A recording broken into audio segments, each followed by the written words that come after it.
All right, guys. It goes for days. This is probably the biggest board we've done in a little while, right? Yeah. I mean, just physically. It's a pretty large board, yeah. It's not quite a two-man carry, but you want to have eaten your Wheaties for Depends sure. on the size of the man, probably. Yes, I will agree completely with that. So, Eric, we just wrapped this up. This is for Caroline Jones, and walk us through it. What does she have going on here? Just anything you could want, really. It starts with our interface back here. Also, we made a hinged riser for this board. Do that again. It's very exciting. Dun, dun, dun, dun, dun, dun, dun, dun, dun, dun, dun, Noise. So we have interface in here. Right. It's got some goodies in it. There's an insert. It's stereo out with lift and phase. There's a transformer in here. We've also bussed a couple of the DC power outs through it here on the back. Yeah, and I'll cut in some B-roll here of a shot of that. It's just it'll take too long to. We got to have 4 guys in here to spin this thing around, and then I'll shoot that. So hang on a second. We'll take you to that. All right. So here's that interface we were talking about. So you have guitar in. You send to the pedal that's in the insert. You return from the pedal that's in the insert. And then you've got a 9-volt port and an 18-volt port there. Want to be careful not to mix those up. And then you have your left and your right output for stereo out. And there's an ISO transformer in there. And then here are the little switches for that guy. So you've got a lift to break any ground loops and a polarity switch to make sure that those 2 amps, if they're dissimilar, are in phase with one another. That's it. All right, we're back. So that was the interface, and you can see here the power supplies. Oh, and this one is slightly atypical. The power supplies are run off of this PowerCon here on the side. So this, you guys have probably seen these before, but they're much more common in sort of pro audio, stuff like that. So this is a locking connector. So if somebody trips on that, they can't pull it out. You have to pull this back and rotate it and then undo it that way. So that's the tier. So this is all the stuff that gets hidden. And then, so that was the interface. So we're in there. Then we hit this tuner. Okay, that's the new one. Pretty cool tuner. It's got a good buffer in it. You can do your muting there. Or you don't have to. You can also leave it engaged, and there's still a good buffer in there. That's kind of a cool thing. It's configurable. Yeah. Then we come down to the boost pedal here that has the Boss expression pedal here is in the loop of it.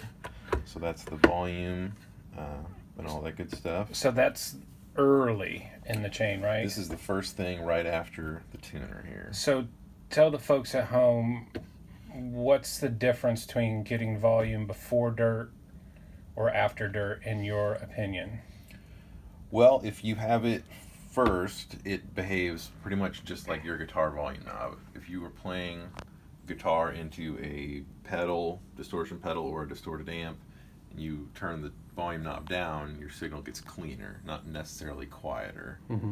Whereas if you turn the master volume knob on your amp down, it sounds more or less the same. The gain level stays the same, but everything just gets quieter. So it's that same type of idea with where to put your volume pedal. So clean up as you heal down. Yes. So that's what this will do. If it's a clean signal, then it'll just make you quieter. Sure. Then the equalizer here that has our mod on it to Cool. move the frequencies a little closer.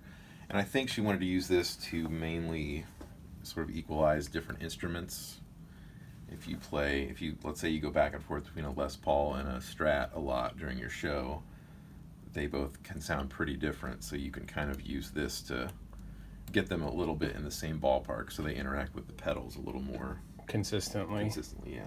Good word for that. Yeah. So instead of like readjusting these guys whenever you switch to that other guitar, you can sort of get those things in the ballpark. They still, you don't want to completely overrun the character of the instrument and somehow turn a Strat into a Les Paul, as if that were even possible. but you can make it so that your drives are still in the ballpark for what it is that you're wanting to do. Then Cali 76 here. Pool compressor, kind of becoming like a de facto kind of thing. We do a lot of those. Yeah, they sound very good, and they're very heavy. They are well built. I think you could commit a crime with one if you wanted to. Who's to say you haven't? Well, I would say that I haven't.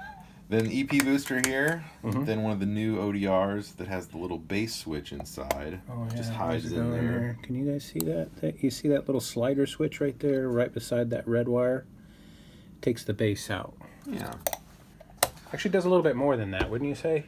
Yeah, it's kind of it does a little bit more than just the bass, but it's a good addition to the pedal, I would say. Welcome.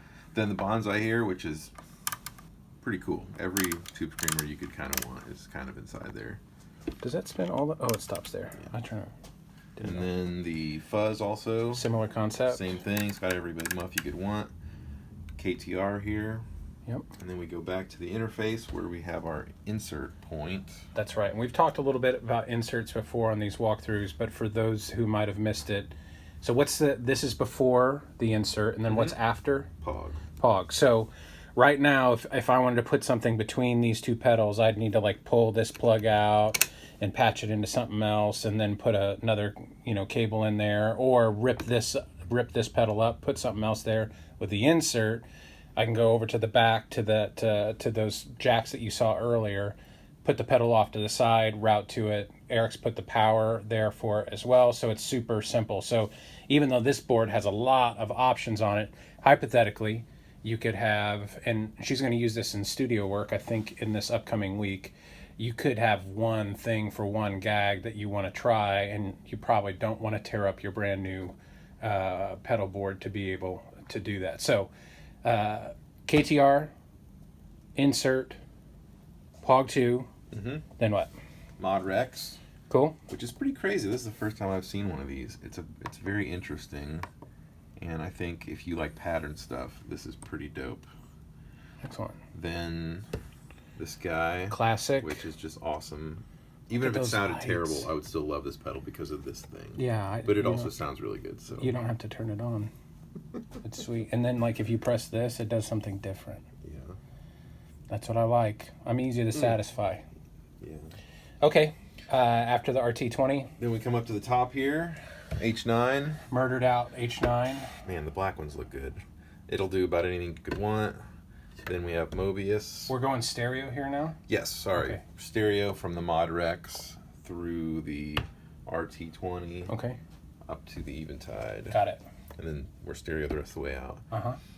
Mobius here. Cool. Do all the things Mobius can do. Timeline. Excellent. Do any delay you want. Big Sky. Every reverb you could want. Very cool. Now, we thought about putting the timeline down on the bottom row here with the looper because it's kind of nice to have access to that tap button so you're not like lifting your foot up and then tapping. But it didn't really work out. It was going to make the board way bigger, and it's it's not totally superficial to say that those three in a row up there looks cool. They do. And I would say this about, I frequently see these where they're jammed up together, and I think that is a good use of space when you have maybe a MIDI controlled rig, but when you don't, and this is a board to be able to do anything. It's not necessarily to be set up to used live and all that good stuff. So you would like to be able to get to all these buttons. I don't know that many people could hit either of these by themselves if these were right together. Yeah, or if they're even much closer than what they are. Yeah. Especially because if you're doing that banking function, you're canted, your foot there, it kind of makes it more likely that you're going to clip something that's close. So if you're trying to do the double button thing and you don't have a very broad forefoot, then you're going to be hitting it anyway. And so having this up there, it does look cool, and we got them spaced out enough now so that they are gettable, but we still wanted that tap down in a place that would be easy to get. So Eric made this little tap box that goes up to the timeline and communicates to it through that favorite port. That's how it's labeled on that one, right? Is it labeled favorite? I think it's called expression. Expression. Yeah. That's right, because it's switchable. Yeah, it'll do a bunch of different things depending on what you have it set for. Sure. So now it's set for tapping, and this thing taps it. So timeline, big sky, and then is it down to here? Yep. So it can make sense. You know, obviously your mileage will vary, but if you're wanting to sample everything that you've got going on, then you want the looper last. So you can make an argument that maybe you want a reverb or something after it because you want to change stuff, or if this is building a guitar part, or, you know, there's lots of ways to use these. I think by and large, we probably more often than not put them last. Wouldn't you say that's safe? I almost think they have to be last. Yeah. Because I don't want to build a loop and then put that loop into something else. And not change the effect. I'm building a loop to add to it, not to... But that's just my opinion on it. Yeah, I agree with you completely.